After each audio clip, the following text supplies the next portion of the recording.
My name's Julie, and life has been really tough lately. Just 5 months ago, I walked away from what I thought was my forever love story. On top of that, my grandma is slowly losing herself to dementia, and it feels like everything is closing in on me. I was at work in the local library, trying to focus on putting books back on the shelves, but my mind was far away, thinking about Grandma. That's when my best friend Cheryl walked in, her face full of concern, like she was about to tell me something serious. "Julie, you look terrible," Cheryl said bluntly, standing with her hands on her hips. "Thanks, Cheryl. You always know how to lift my spirits," I replied, my voice dripping with sarcasm. "No. Seriously, Julie, this isn't good. You need someone to talk to, like a professional," she insisted, her gaze softening.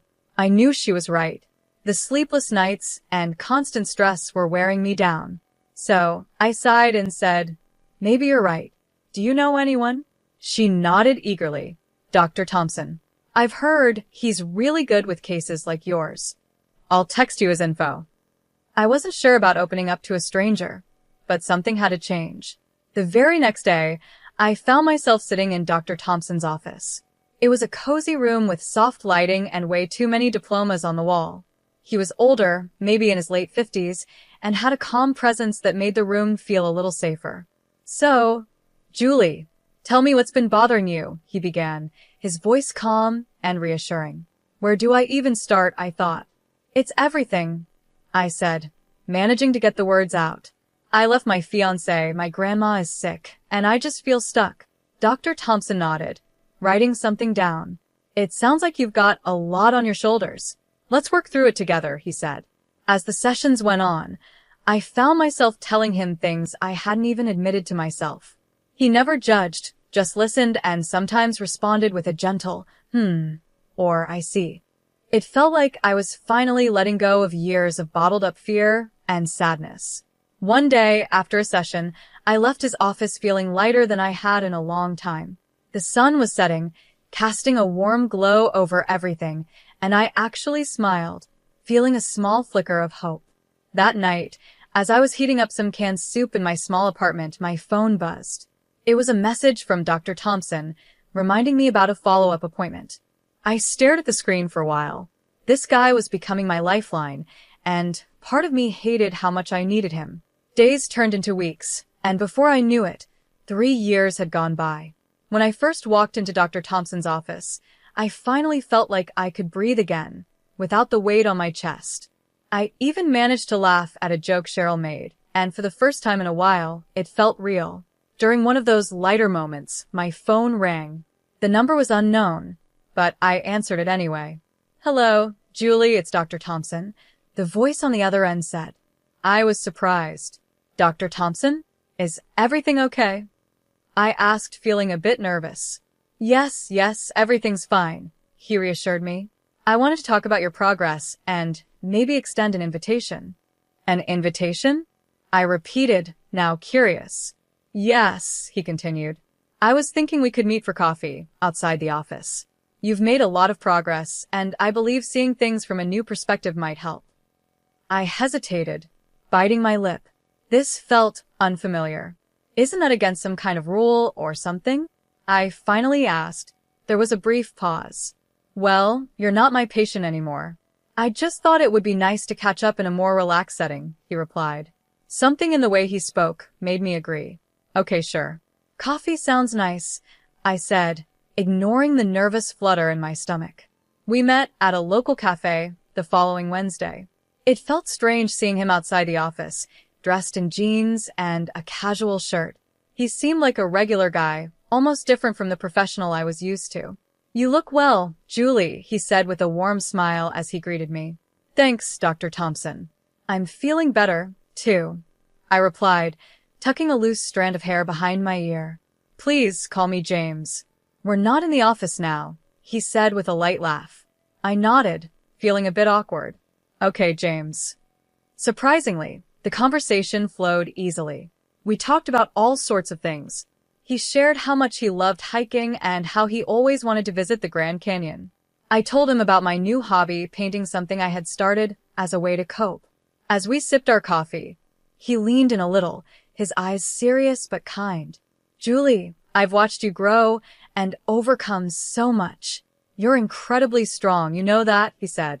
I blushed, not used to such direct compliments. "Thanks. I guess I had a good therapist," I replied with a small smile. He chuckled. "Well, I can't take all the credit. You did the hard work." We kept talking, not even noticing as the cafe started to empty out. It was only when the waiter came to clean up that we realized how much time had passed. "Looks like it's time to go," I said with a smile. I felt a twinge of disappointment as I said goodbye. James stood up and offered his hand to help me. "Julie, I've enjoyed this more than I thought I would. Would you like to do this again? Maybe dinner next time?" I hesitated, feeling a mix of excitement and caution inside me. But when I looked into his kind eyes, I found myself nodding. "Yeah, dinner sounds great." Our dinners and casual meetups quickly grew into a full-blown romance. Before I knew it, James and I were inseparable. He was attentive, caring, and always there to help, especially with my grandma's situation. I thought I'd found the perfect person and that my life was finally turning around. But after the wedding, things started to change, or maybe I began to see his true self. It started small. He'd make comments about my friends like, "You're better off without them," or "They don't really care about you." At first, I brushed it off, thinking he was just being protective. But then it got worse. He became possessive, always needing to know where I was and who I was with. His control slowly took over every part of my life. He insisted that I quit my job, saying, "You don't need to work. I can take care of everything. Trust me, Julie." It wasn't about money for me. It was about freedom, having something that was mine. But still, I found myself agreeing, quitting my job, and becoming completely dependent on him. That had been his plan all along. Soon after, the isolation began. He'd check my phone, monitor my calls and texts. "Who are you talking to? Why are you laughing? Tell me," he'd demand, his eyes wild with a frightening intensity. "It's just Cheryl. You know her." I'd stutter, feeling like a child caught in a lie. "Cheryl, huh? She's no good for you. I don't want you talking to her anymore," he'd snap. It was crazy. I felt like I was losing my mind. One day, I couldn't take it anymore. I confronted him, my voice trembling but loud. "I can't do this, James. I can't live like you're my jailer. I need my life back." He just laughed a cold, heartless sound that echoed through the house. "Your life, Julie? Your life is with me now. And if you even think about leaving, what about your grandma? Without me, she's out on the streets. Remember that." I was trapped. Every time I thought about standing up to him or leaving, the image of my sweet, confused grandma being thrown out of her care facility stopped me in my tracks.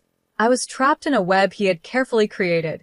Every move he made was designed to keep me under his control. The only peace I found was at night, when I could cry silently in bed, without him noticing. I'd lie there, the man I once loved snoring next to me, wondering how I ended up in this nightmare. How did the kind, caring man I married turn into such a monster? Looking back, I realized the signs were there all along: his need to control me, his disregard for my friends, and his push for me to quit my job. But I was blind, desperate for love, and now I was paying the price. I knew I had to do something. I couldn't keep living like this, or rather, barely living. But every time I thought about standing up to him, his threats about my grandmother stopped me in my tracks. It was a vicious cycle: fear, control, and complete hopelessness. I felt like I was fading, like a ghost in my own life. The independent, lively woman I once was had disappeared, replaced by someone who flinched at his voice and jumped whenever a door slammed. Our home felt more like a prison, with James as the warden, and his rules were the chains that kept me there. One evening, as we sat in what was supposed to be our cozy living room, the tension was unbearable. I tried to make myself small, hoping he wouldn't notice me, but it was no use. He was like a storm, ready to explode. "Why don't you ever look at me when I'm talking to you?" James snapped, his eyes narrow and angry. I flinched. "I'm sorry. I was just thinking about something." I stammered. "Always thinking, always in your head," he said, his voice growing louder. "You're here with me. Remember that I'm your husband." His voice rose to a shout, and I quickly nodded, mumbling apologies, trying to calm him down. But it was no use. He was already in one of his moods, and there was no stopping him. "You know what? I've had enough of your attitude. You need to learn," he said coldly, his voice calculated. Before I could react, he grabbed my arm, his fingers digging painfully into my skin.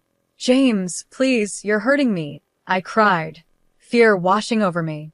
He dragged me toward the small storage room, the one place I feared most in the house. It was dark, with no windows, a tiny box of a room. "Maybe some time in the dark will teach you to appreciate what you have," he hissed, shoving me inside. I stumbled, hitting the cold floor as he slammed the door, leaving me in complete darkness. My heart pounded, panic rising in my chest.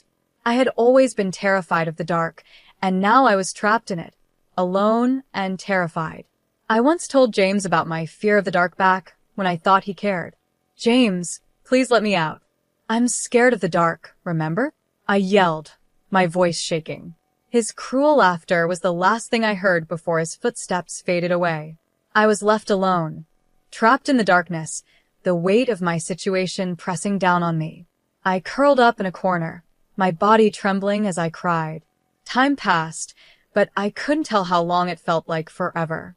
Every little creak and sound from the house made me jump, my mind creating monsters in the shadows. But the real monster was just outside the door, the man I had married. Finally, the door creaked open, a sliver of light breaking through the darkness. "Have we learned our lesson?" James's voice was full of mockery. I couldn't speak or even look at him. I just nodded, desperate to get out of that room. He pulled me up, his grip still firm, but not as painful. "Good. Remember this feeling, Julie. Remember who's in charge here," he said coldly. As I stumbled back to the living room, my legs weak and my eyes struggling to adjust to the light, a deep sense of shame washed over me. How had I let it come to this? How had I become so weak, so controlled?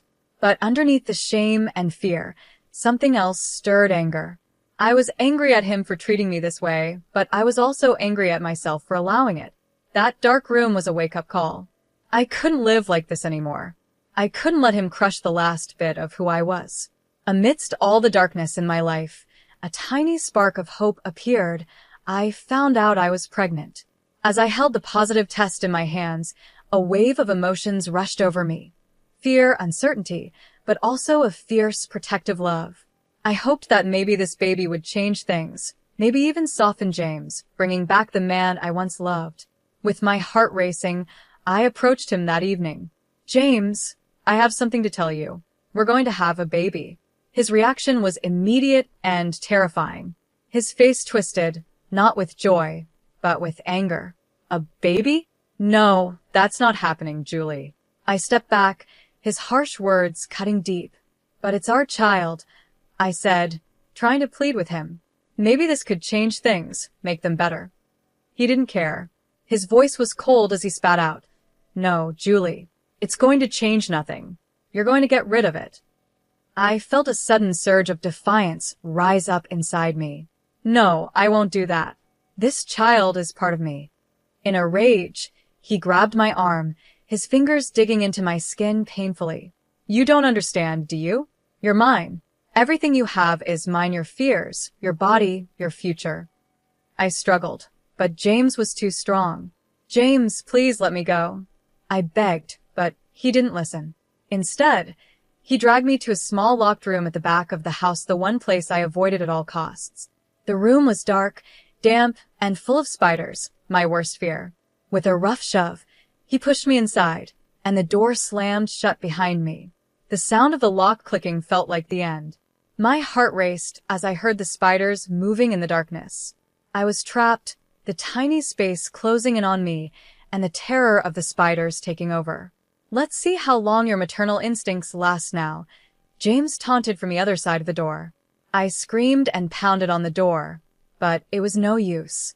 Hours passed in that dark, horrifying room, and my mind raced with fear for both myself and my unborn child. How could I bring a baby into this nightmare? Finally, the door opened, and James's silhouette appeared in the doorway, a smirk on his face. "Well, have you thought it over? Are you ready to get rid of the problem now?" I was weak, terrified, but still determined. Through my tears, I whispered, "No, that small act of defiance cost me." He left me there even longer, the spiders my only company. The last thing I remember was collapsing to the floor and fainting. When I woke up, I was in a hospital room, surrounded by the sterile white walls and the beeping of machines. I felt disoriented at first, but then the memories came rushing back. James, the spiders, the darkness. A shiver ran through me. But beneath all the fear, something else stirred, a fierce protective love for the tiny life growing inside me. I knew I had to act, not just for myself, but for my baby. As soon as I was alone, I quietly pulled out the phone I had hidden and dialed my cousin, Charles, who worked with the FBI. His voice was a lifeline as I whispered my story, every word a mix of fear and hope. "Charles, it's Julie. I need help." "It's James." My voice cracked, the reality of everything threatening to overwhelm me. "Julie, slow down. Tell me everything," Charles said, his voice calm and steady. I told him everything, each word lifting a little of the weight off my shoulders. His responses were professional, but I could hear the anger underneath. "Julie, listen to me. I'm going to help you. We're going to get you out of there, but you need to stay strong just a little longer." "Can you do that?" he asked. I nodded into the phone, making a silent promise to myself and my baby that I would hold on just a little longer. "I can, Charles. I have to," I whispered. "Good. I'm going to make some calls. We'll act fast. Just hang tight and don't do anything to make him suspicious," Charles instructed. I agreed, holding on to the fragile lifeline of the plan he was forming. The rest of my hospital stay felt like a blur, doctor coming in and out, whispered phone calls, and every minute stretching into what felt like forever as I waited to be released. When the day finally came for me to go home, a heavy dread settled over me. The house, which once felt like a place of love and safety, now loomed like a monster. Its walls seemed to echo with all the screams and tears from the past months. James was there waiting for me, his presence dark and heavy, filling the room like a storm. I braced myself for what was coming, the confrontation I had been dreading but also preparing for. "Julie," James said, his voice calm in a way that made my skin crawl. "You're back. How is the hospital?" I kept my voice steady, hiding the emotions swirling inside. "It was fine. I'm feeling better," I lied, looking him in the eye with as much calmness as I could muster. He circled me slowly, like a shark sensing blood in the water. "Good, because we need to talk about the situation," he said, his eyes flicking down to my stomach. A sneer curled his lips. I clenched my fists, feeling the baby move inside me. "There's nothing to talk about. I've made my decision." James's face twisted with rage. "Your decision? You think you have a choice here?" I swallowed hard, but stood firm. "Yes, I do. This is my body, my child. I won't let you control me anymore." He let out a cold, humorless laugh. "Oh, Julie, you never learn, do you? I always have control. Always. But this time was different. I had a plan, a lifeline. I just needed to bide my time and play along until I could make my escape." "I'm tired, James. I'm going to bed," I said, turning to leave the room. He grabbed my arm, his grip tight like iron. "You're not going anywhere until we settle this." Just then, the front door burst open with a loud bang that echoed through the house. Police officers rushed in, their badges gleaming, their faces set with determination. "James Thompson, you're under arrest for the abuse and unlawful imprisonment of Julie Thompson," one of the officers announced, his voice cutting through the air like a knife. James's face turned pale, his grip on my arm loosening in shock. "This is ridiculous. She's my wife." "She's lying," he shouted, but I wasn't alone this time. Charles stepped in behind the officers, his face filled with fury. "No, James. You're the liar. We have everything, the recordings, the testimonies. It's over." James's eyes darted around, searching for a way out, but there was none. The officers handcuffed him, reading him his rights as he continued to protest, shouting denials and threats. As they led him away, he met my eyes one last time, his face a mix of disbelief and rage. But this time I didn't flinch. I didn't cower. I was finally free. I met his eyes without flinching, the fear inside me replaced by a strong sense of justice. After the chaos settled, Charles walked over, his expression soft. "Julie, are you okay?" I nodded, tears filling my eyes. "Yeah, I think so. Thank you, Charles. Thank you for everything." He hugged me tightly, a warm, protective embrace. "Always, Julie. Always." The house felt strangely quiet after everyone left. James's shadow still seemed to linger in the corners, but for the first time, I felt peace. The confrontation had been terrifying, but it was the first step toward a new life for me and my child. The world seemed brighter, the air fresher. The chains of fear and control were finally broken, leaving room for hope and a new beginning. With James now facing the consequences of his actions, I could finally breathe and plan for the future. I moved back into my old apartment, and its familiar walls welcomed me. It needed some work, a bit of paint here, a new picture there, but it was mine.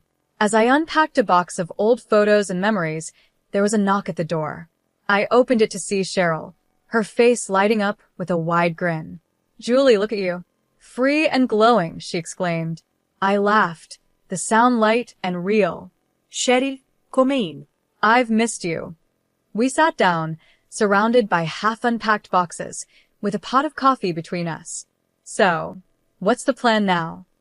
Cheryl asked, her eyes bright with excitement. I took a deep breath, feeling the weight of her question. "First, I'm going back to work. I need to find my footing again. Then, I'll focus on being the best mom I can be." Cheryl reached over and squeezed my hand. "You're going to be amazing, Julie. And if you need anything, you know I'm always here, right?" I nodded, the lump in my throat making it hard to speak. "I know, Cheryl. Thank you."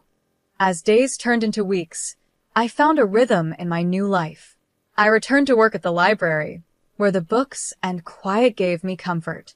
My coworkers welcomed me back with open arms, their support reminding me that I wasn't alone. My pregnancy continued, and each doctor's visit brought a mix of nerves and excitement. Then, on a cool autumn morning, my son was born. Holding him in my arms, everything else faded away. He was perfect, a tiny beacon of hope and love. The legal battles with James were tough and emotionally draining, but I stayed strong, supported by Charles, Cheryl, and my legal team. In the end, justice was served. James was sentenced to spend years behind bars, his threats and control finally silenced.